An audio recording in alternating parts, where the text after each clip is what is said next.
बड'लेण्ड होननाय सोदोबानो बेसेबांबा गिदिर आरो बड'लेण्ड दाबियानो बेसेबांबा गोथार। बे नोजोरजों गोख्रोङै खामानि मावनाय दुलाराय बर' फरायसा आफादा बे थांखिखौ माब्लाबाबो बावाखै। दिनै बे गोनां बाथ्राखौ बुंदों मिरु एबसुनि आफादगिरि दिपेन बर'आ। बड'लेण्ड होननाय सोदोबानो बेसेबांबा गिदिर, बड'लेण्ड दाबियानो बेसेबांबा गोथार आरो बे गोथार आरो गिदिरथार महत उद्देश्यखौ लानानै दुलाराय बर' फरायसा आफादा मालाबाबो बावाखै आरो बेखौ जों बावगारनायनि खोथा गैया। क'क्राझार जिल्ला एबसुनि खुंगा 52थि बोसोरसालिया जथुम्मानि गेवलां मेलाव बाहागो लानानै दुलाराय बर' फरायसा आफादनि आफादगिरि दिपेन बर'आ बेफोर गोनां बाथ्राखौ बुंथियो। फारसेथिं एबसुखौ सावरायबाय थाग्रा बनसुखौ थांखिनानै आफादगिरि दिपेन बर'आ ओरैबायदि बुंदों, सोमावसारनायनि मुङाव सोरखौबा सावरायनाय रायनायनि जेबो गोनांथि गैया। बबेखानि गोहो दङब्ला बनसुआ एबसुनि सिगाङाव मावनानै दिन्थिनांगौ होनना गोख्रों रावजों फिनजाथाय खालामो। दिनै क'क्राझार जिल्ला एबसुनि बोसोरसालिया जथुम्मानि गेजेरजों मिरु एबसुनि आफादगिरि दिपेन बर'आ खौरांगिरिनि सिगाङाव आफादनि मावनो लानाय थांखिफोरनि सायाव गोनां बाथ्राखौ फोरमायदों। दुलाराय बर' फरायसा आफादनि मोनफ्रोमबो जथुम्मायानो बे बर' माहारिनि जथुम्मा आरो रायजो राजानि जथुम्मा आरो दिनै क'क्राझार जिल्ला दुलाराय बर' फरायसा आफादा सालाकाथिनि बे गेवलां फोथाराव खुंदों सानथामनि हाबाफारि लानानै दिनै जोबथा हाबाफारि गेवलां मेल। आङो बेखौनो बुंनो सानो जे बड'लेण्ड सोमावसारनायजों बड'फानि गेरेमसा माहारि दानायनि थांखिजों बुहुमाव बर'फ्रा सिनायजाबाय आरो दिनै दुलाराय बर' फरायसा आफादनि आथिखालाव लानाय जायफोर हाबाफारिफोर सोलोंथाइनि गुन गोनां सोलोंथाइनि मावथांखि, बड'फा मिशन फर सास्टेनेबल चेन्ज, स्पर्ट्सनि बिथिङाव, कालचारनि बिथिङाव आरो गासै जोंनि समाजखौ मोनसे परिबर्तन लाबोनायनि थाखाय जिफोर हाबाफारि जों लाबाय थादों, बिनि गेजेरजों बुहुमाव बर'फ्रा आलो गोजोनै आरो उदां हारि एखुथा हारि हिसाबै थांना थानो हागोन। आङो बेखौ गोसो गोरबोजों फोथायो आरो बेखायनो दुलाराय बर' फरायसा आफादनि मोनफ्रोमबो जिखिनि जथुम्मा, बोसोरसालिया जथुम्मा, बोसोरारि जथुम्मा,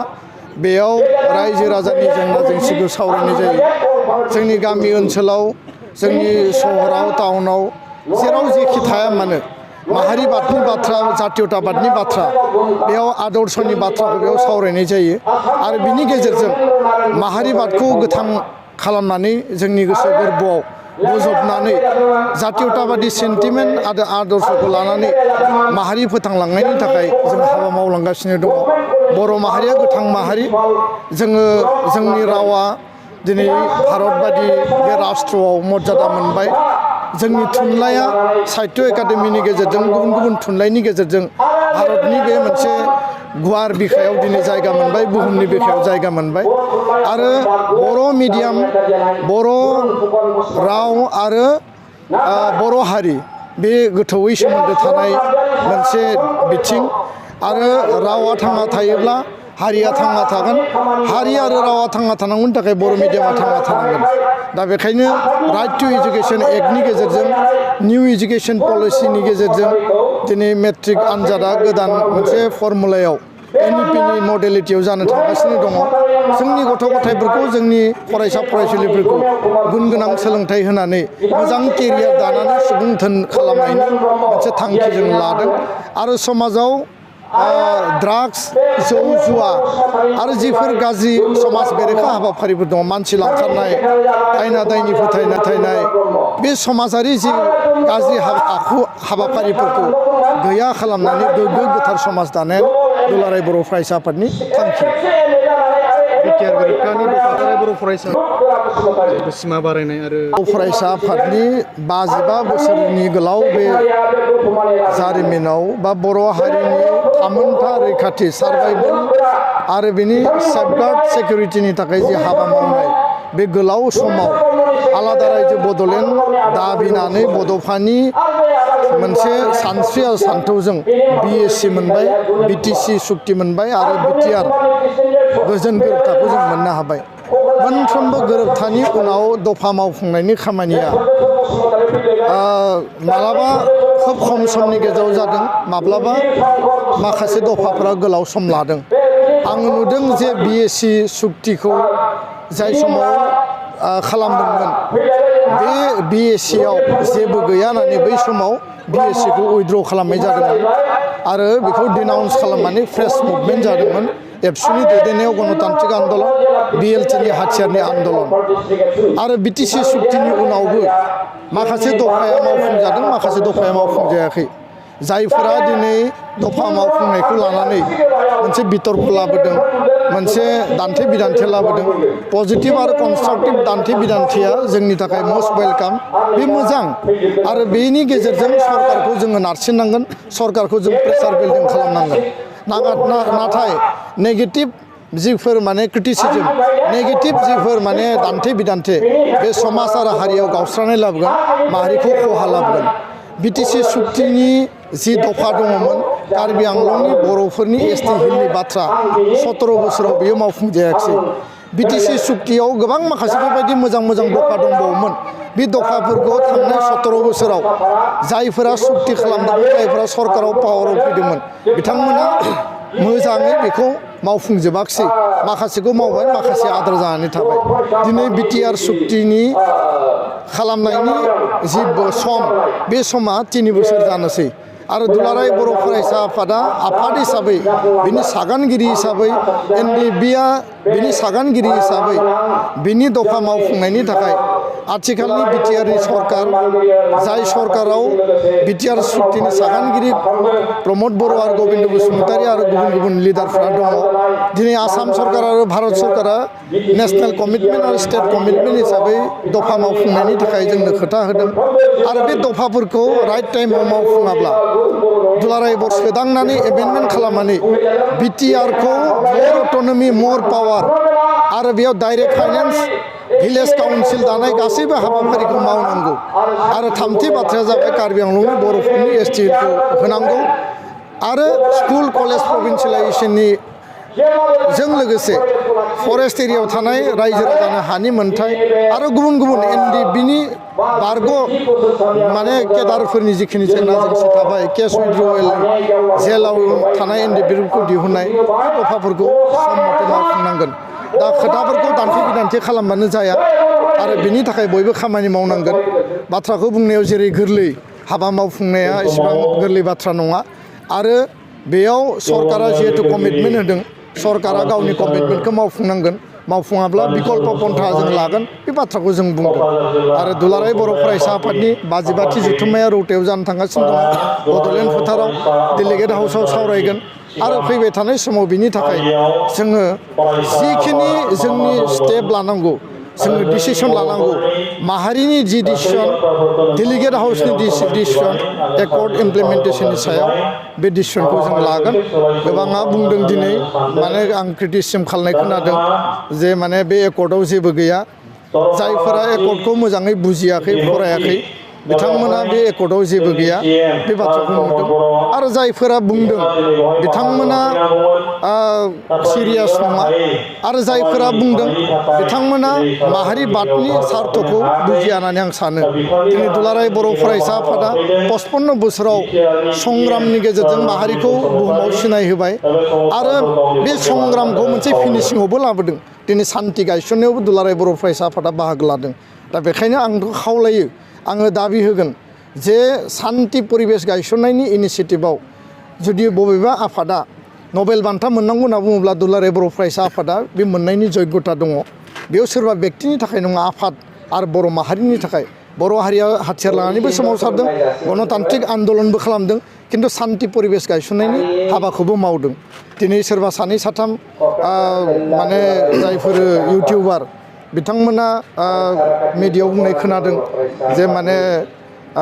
दुलाराय बर' फरायसा आफादनि आफादगिरि दिपेन बर'आ माने बड'लेण्ड मोननायनि क्राइटेरिया गैया बेबायदि बुंदों होननानै माने सुंद' भिडिअ क्लिप्स बिथांमोना दामनानै दिनै क्रिटिसिजम खालामनाय आं नुदों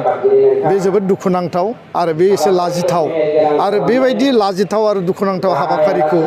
निकृष्ट गोसोनि गाज्रिसिन गोसोनि आरो खोब गोथे गोसोनि मानसिफोरासो माबा मोनसे पलिटिकेल पार्टिनि माने ब्रेन साइड बिसोरजों जोनोम होजानाय आफाद आङो बे बाथ्राखौ सिगाङाव आङो बुंनो सानाखैमोन आरो बेफोर बाथ्राखौ मिथिनानैबो जों बुंनो गोसो जायाखै कारन बिथांमोनाबो बर'निनो सासे फिसा आरो बर' हारिनिनो सासे सुबुं नाथाय बंस' दानाय समाव जाय व्यक्तिफोरा रल लादोंमोन जाय आफादफोरा रल लादोंमोन बे आफाद आरो व्यक्तिफ्रा completely political party political backing आरो पलिटिकेल प्लेटफर्मनि मानसि आरो बंस'आबो मोनसे पलिटिकेल माने जि टाफ थायो जेराव माने बिबारखौ गायो बे पलिटिकेल टाफनि माने गायजानाय मोनसे बिबार दिनै जों बेखौ बुंनो बाध्य जादों कारन बिथांमोना जेरावनो सोमावसारनो थाङो जेरावनो आन्दलननि बाथ्रा बुङो आबेगिक सेन्टिमेन्ट बाथ्रा बुङो बे जायगायाव थांनानै दुलाराय बर' फरायसा आफादखौ रायदों बा सोरबा लिडारखौ रायदों बड'लेण्ड नाय सोदोबखौ खनसे बुङो खिन्थु 99% बिथांमोना बबेबा माने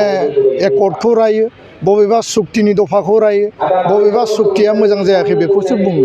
दा बेखायनो बिथांमोना जुदि रियेल आदर्शखौ लानानै सोमावसारग्राबा बिथांमोना जातीयताबादि जुदि सिन्ताजों सोमावसारग्राबा सोरखौबा सोंखारिनायनिफ्राय सोरबा आफादखौ रायनायनिफ्राय गोजानाव थानाया मोजां आरो आं बे बाथ्राखौबो स्पष्ट बुङो जे बेबायदि आफादा नैबे 6 मास 8 मास बोसोरसेयाव मा मावगोन बेखौ बर' हारिया रावबो मिथिनाय नङा बेबायदि आफादा टेस्ट खालामनानै टाइम टेस्टेड रिपर्ट कार्ड जुदि होनो गोनांब्ला 10 बोसोरनि उनावसो जों बुजिगोन जे बंस' आफादनि मेन उद्देश्यआ मा दिनै बिथांमोना जेखि बाथ्रा बुङा दिनै जेखि स्ल'गान होआ बे गासैबो दुलाराय बर' फरायसा आफादनि बर' हारिनि सोमावसारनायनि फट'स्टेट कपि बायदि जेरक्स कपि कारन बिथांमोना न' बड'लेण्ड न' रेस बुंनाय डिभाइड आसाम 50-50 बुंनाय माने बड'फानि मुं लानाय दिनै बड'फाया बिथांमोननि माने आफादनि दैदेनगिरिबो नङामोन बिथांमोननि आफादखौ दायाखैमोनबो बड'फाया जे समाव आफादगिरि जादों दुलाराय बर' फरायसा आफादखौ सोखावनो नागिरनाय सानैसो दैदेनगिरि उजिदोंमोन नाथाय बिथांमोना थावरिनो हायाखै बिनि उनाव BSU दादों आरो दिनै BSUनिनो मोनसे ब्रान्च साइल बबेबा पलिटिकेल हान्जानिनो ब्रान्च साइल दिनै बंस' दाफैदों दा बेखायनो एबसुनि बिखायाव गुलि बारलांबाय शहीदनि त्यागनि दिनै जोंहा जारिमिन दङ एबसुनि बिखायाव जिनाहारि खालामजानाय दिनै माने लावथि बुजानांनाय जेल जानांनाय दुखु दाहानि जारिमिन दङ आरो बिथांमोना जुदि बेबायदि थासारिजों सैज' खालामनो हानाय गुन दङब्ला बिथांमोना दिन्थिथों आरो आन्दलन खालामनो थांनानै सोरखौबा रायना फैनायनि खुनु परिबेस माने लाबोनांगौ होननानै आं सानाखै कारन दुलाराय बर' फरायसा आफादा थांनाय समाव बेबायदि पारमिसन मोनै बेबायदि राजा लामा रेल लामा जथेनायाव गुलि गावजानाय लाठिचार्ज खालामजानाय गोबां सहायनानै दिनै 55 बोसोराव जों सफैदों दा बेखायनो बंस'नाय आफादनि जायफोर बिबानगिरिफोर दङ बिथांमोना मेयार मोनसे पलिटिकेल इन्ट्रेस्टखौ लानानै दिनै बड'लेण्डनि स्ल'गान होदों बड'लेण्ड नाय सोदोबानो बेसेबांबा गिदिर बड'लेण्ड दाबियानो बेसेबांबा गोथार आरो बे गोथार आरो गिदिरथार महत उद्देश्यखौ लानानै दुलाराय बर' फरायसा आफादा मालाबाबो बावाखै आरो बेखौ जों बावगारनायनि खोथा गैया बिनि जि मोनसे सम आरो थासारि दिनै नङा गाबोन फैगोन आरो बेखौ लानानै एबसुआ जोङो सिंजोंनो जा बायजोजोंनो जा जों हाबा मावगासिनो दङ सोरबाया गेजेराव माने फैनानै माहारि गावस्रा होनानै बर' हारिखौ डिभाइड खालामनानै बर'नि इयुथ फर्सखौ डिभाइड खालामनानै बर'नि लाइमोन सेंग्रा सिख्ला स्टुडेन्टफोरखौ डिभाइड खालामनानै गोदान आफाद दानानै जोंसो बांसिन मावनो हायो होननानै जाहिर खालामनायनि खुनु प्रयजन गैया आरो बेबायदि आफादा जे माने सानसे मोस्लेर जालांगोन बेयो समानो खिन्थागोन आङो बिनि सायाव बारा कमेन्ट होनो गोसो जायाखै गोजोन्थों गोसो गुदुं गलादारफोरनि थाखाय मोनसे मोजां खौरां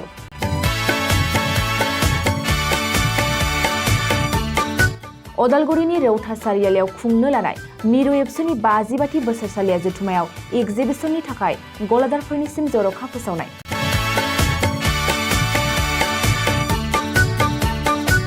फैगौ 2023 मायथाइनि 26, 27, 28 आरो 29 जानुवारियाव खुंनो लानाय मिरु एबसुनि बोसोरसालिया जथुमायावनो बायदि रोखोमनि मुवा बेसादफोरखौ दिन्थिफुंगोन एगजिबिसन बे एगजिबिसनावनो आबादारि हेन्डलुम टेक्सटाइल फिचारि आरो हारिमु बायदि बायदि आयदाफोरखौ दिन्थिफुंनो थांखि लादों बानजाय आफादा